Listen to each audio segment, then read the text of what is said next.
네, 연준이 12월 FOMC에서 금리 인하를 단행을 했는데 어제 우리 시장은 생각보다 상당히 미적지근했었죠. 과연 그 흐름이 오늘도 이어질지 이분 모시고 자세하게 이 반도체 중심으로 이야기 나눠보겠습니다. 김장열 유니스토리 자산운용 본부장 옆에 나와 계십니다. 어서 오세요. 네, 안녕하십니까. 네, 밤사이에 이 뉴욕 증시 이야기를 좀 해보자면요. 네. 뭐 어제 이미 우리 예상대로 이 매파적 금리 인하를 단행을 네. 했었죠. 근데 그렇습니다. 뭐 시장이 상당히 좀 긍정적으로 받아들이는 분위기입니다. 뭐 대표적으로 점도표 상에서는 내년에 금리 인하 한 번 한다고 했었는데 네네. 지금 시장은 두 번까지 좀 예측을 하고 있죠. 네. 일단은 뭐 한 번인데 두 번이다. 이 얘기는 네. 지금 현재 파월 이장 입장에서의 제한된 데이터 하에서는 그쵸. 금리 인하를 얼마라고 미리 예단하기보다는 경제가 골디락스 쪽으로 보이기 때문에 고용이 다소 신경 쓰는 정도만 가지고는 네. 한 번만 제시한다. 3개월 전하고 똑같다. 그런데 파월이 바뀌잖아요. 5월 달에. 네. 그러니까 시장은 그래 이 아저씨는 그렇고 다음에 바뀌면 그 다음 상황에서 또 다른 상황이 경계될 수 있으니까 두 번까지는 열어놓지 않을까. 그러면 좋은 시나리오 되죠. 일단은 골디락스 경제가 나쁘지 않아요. 네.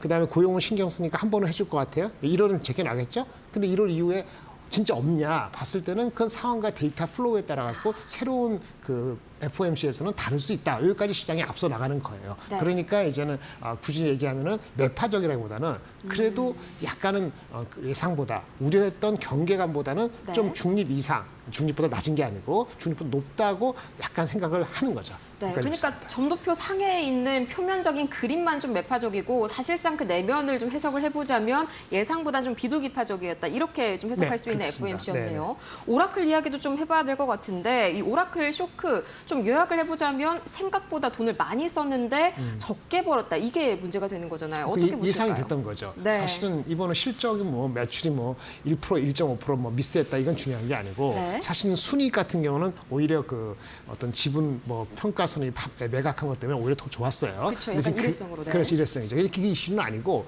일단 투자인데 얘네 분기가 이번 분기 2, 4분기거든요. 이번 반기 발표된 네. 게 얘네들. 그러니까 이게 풀스트 half예요. 풀스트 half. 풀스트 half에 투자된 것이 205억 불인가 200억 불 정도 돼요.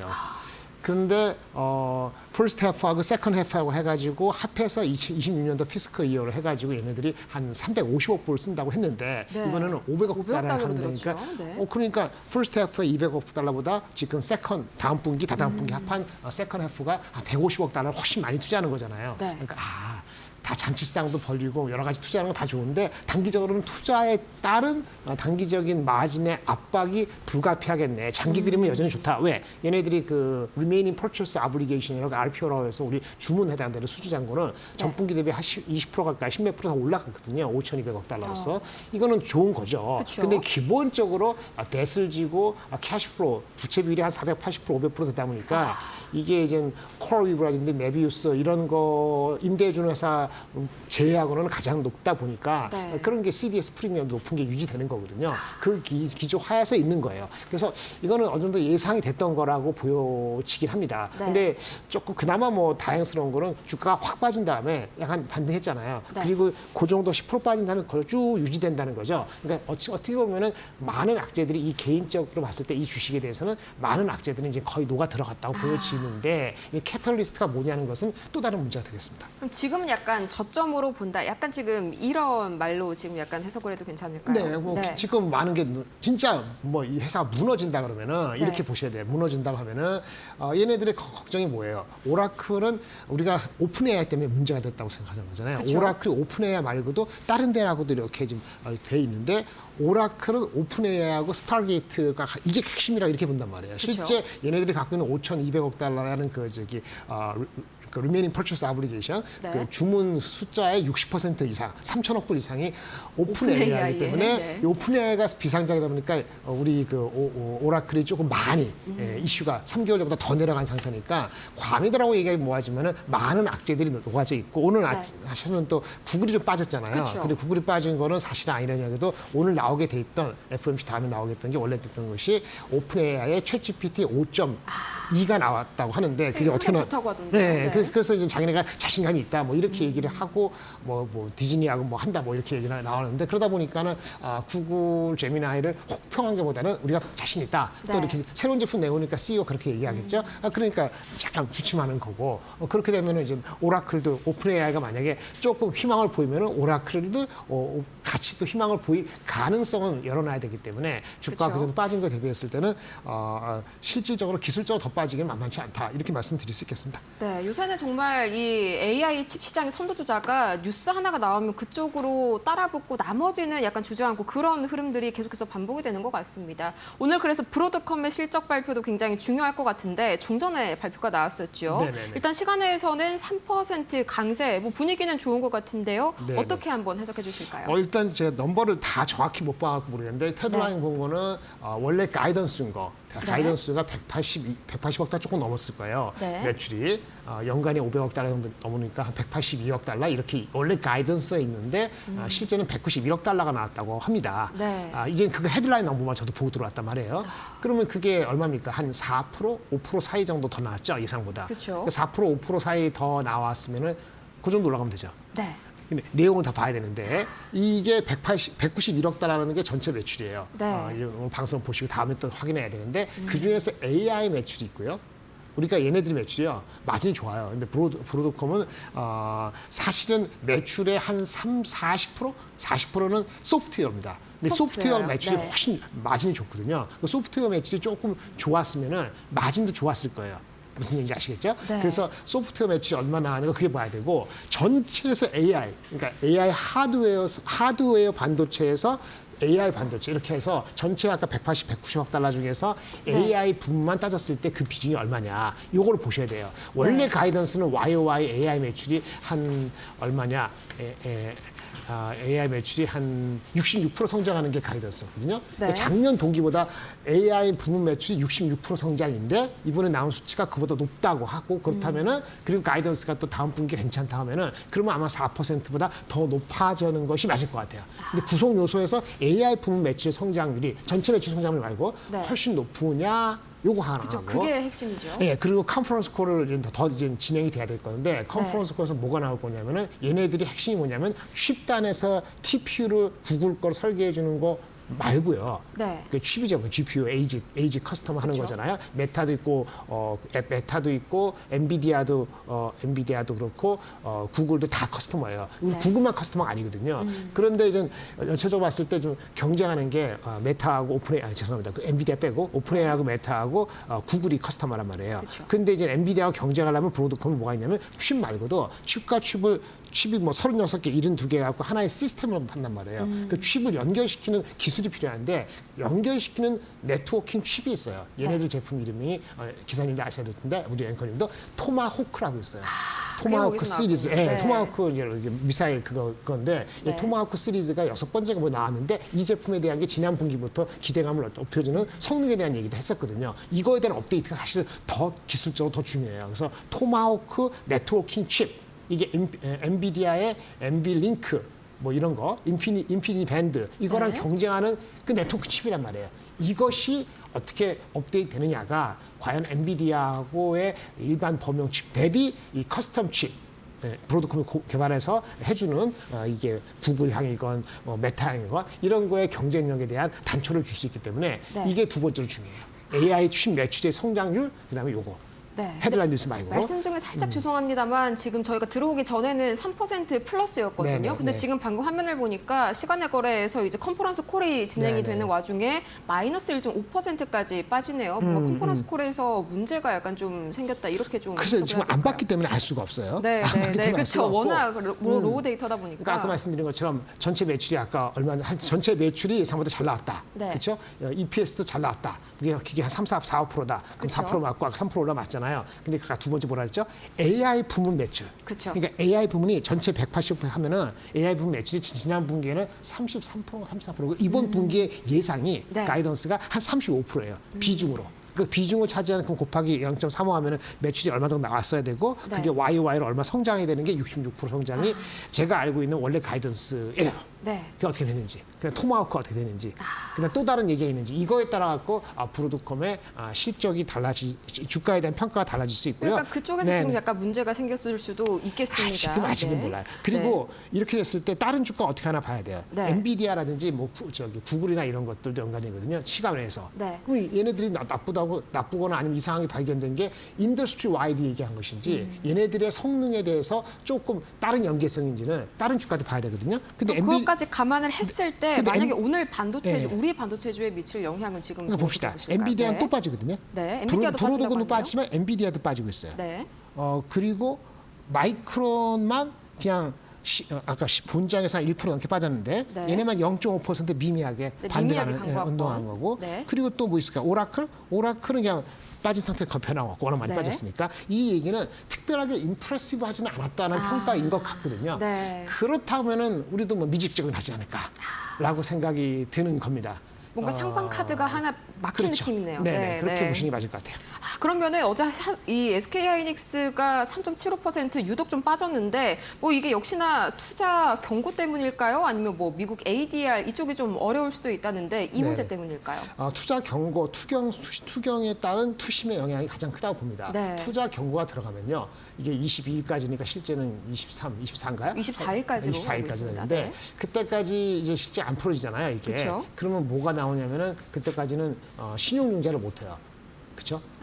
미수 거래 못 해요. 그렇네요. 그러면 네. 그렇게 해서 레버리지를 높이려는 사람들이 있었을 거 아닙니까? 그런 투자가들이 분명히 포함돼 있었을 거고 네. 그거는 못 하는 거잖아요.